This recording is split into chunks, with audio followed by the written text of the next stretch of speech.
বলো কিরম কি চাইছো? তোমার যেটা ভালো লাগবে, আমার মুখে যেটা মানাবে সেই অনুযায়ী তুমি করে দেবে। হ্যাঁ, অনেক লেট করে ফেলেছো, এবার ঝটপট দেখা যাক কিরকম কি হয়।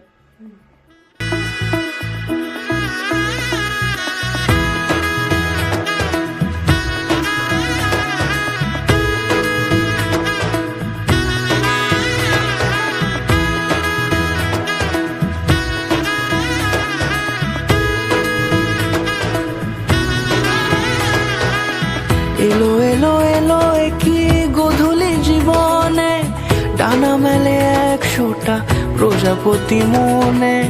চাওয়া পাওয়া ছিল যত এতদিন ধরে, পেলো সবই পূর্ণতা বিবাহ বাসরে। বেঁধেছি তোমাকে এই 7 পাকে, 4 হাত যেন এক হয়ে থাকে।